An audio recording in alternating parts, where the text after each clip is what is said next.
Eu acredito que, de facto, esta reforma é a pedra filosofal que transforma o nosso sistema político. E, portanto, transforma em ouro e serve-lhe o elixir da longa vida.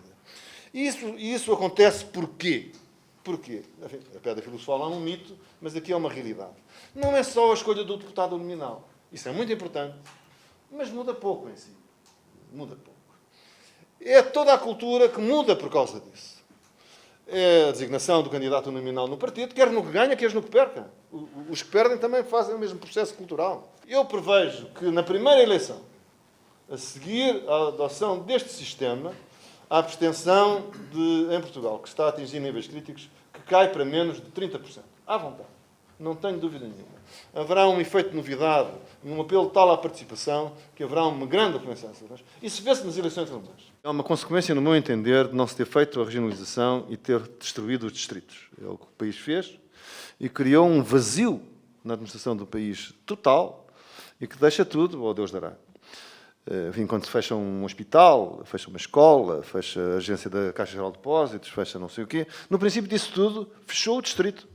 Nós fechámos o distrito e não criámos nenhuma administração regional que preenchesse o papel que esse patamar intermédio tinha na nossa administração pública. Os círculos são distritais, elegemos deputados, temos uma representação política distrital, mas estes deputados não têm ninguém ao lado para chatear, para pressionar, não há um vereador civil, não há uma direção especial de educação, não há. Portanto, nós temos uma representação política que se baseia na tradição administrativa do país, mas não tem nada ali ao lado. É preciso fazê-lo dentro de um sistema que dê conforto aos partidos, segurança aos partidos, confiança às pessoas e que funcione dentro desta forma. É preciso velar que o sistema seja calibrado. E, portanto, é preciso descentralizar e desconcentrar a administração. Isso é que é preciso. É preciso repor os distritos.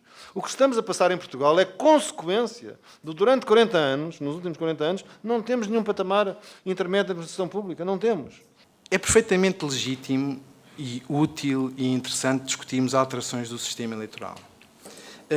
O problema é que os efeitos dessas alterações são muito difíceis de determinar com segurança, na base da informação que nós temos. E, na maior parte dos casos, na base da informação que nós temos, aquilo que parece ser decisivo não é o sistema eleitoral. Há qualquer coisa que nós não estamos a captar aqui sobre sentimento de representação política, estabilidade política, capacidade de reconhecer e responsabilizar deputados, que não parece ser claramente determinada por este tipo de parâmetros, variáveis, fatores ligados ao sistema eleitoral. A única coisa que nós sabemos com segurança é que, com sistemas mais desproporcionais, vamos ter menos partidos. Tudo o resto é muito difícil de determinar.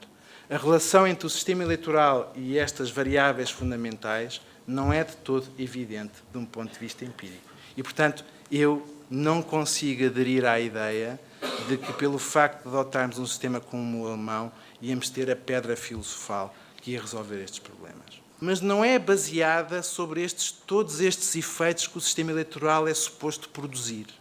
Porque eu, na base da informação que tenho, eu não acredito que as alterações do sistema eleitoral produzam todos estes efeitos. Eu não consigo dizer à Sara se, ao termos círculos uninominais, de repente se vão resolver os problemas do interior. Ou que o interior vai ser mais bem, os interesses do interior e das suas populações vão ser mais bem representadas no Parlamento. Não tenho garantia nenhuma.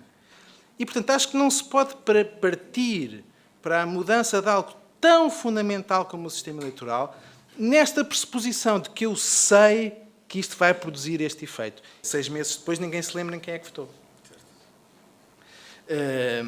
E isso é um problema.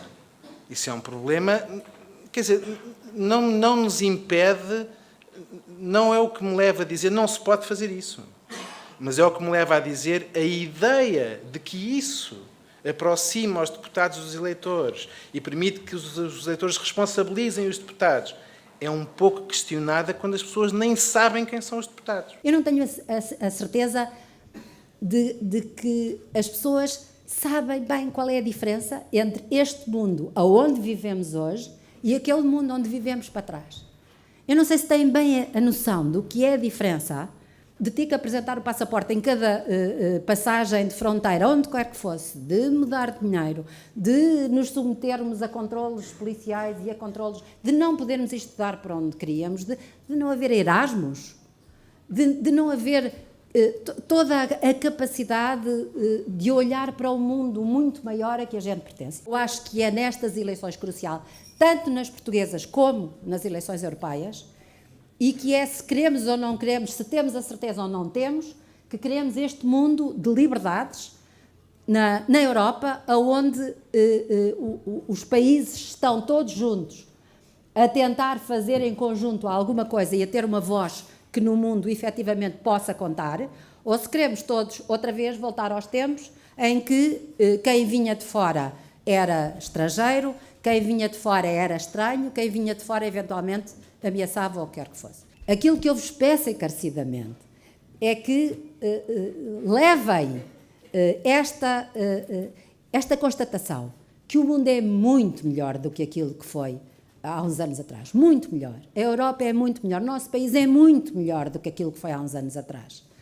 Mas que ainda há um esforço muito grande a fazer, um esforço de construção de coisas que têm de ser diferentes. A educação não é só discutirmos qual é que é a carreira dos professores. Há uma coisa que a mim me preocupa muito, que é o facto dos jovens não quererem ser professores. Nós temos de nos bater porque, em Portugal, todos tenham acesso à educação, não haja abandono escolar, haja acesso de toda a gente e toda a gente possa ter acesso a uma educação de qualidade. E o problema da educação está muito longe de ser apenas o problema de como é que são as carreiras ou não são as carreiras, e as desigualdades são inferiores àquilo que eram, e também em Portugal.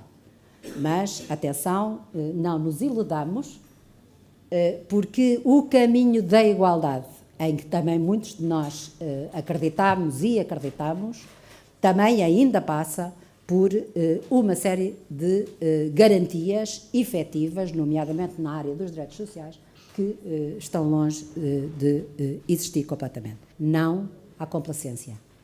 Não à complacência. Não à instalação. Não a dizer estamos bem, resolvemos tudo.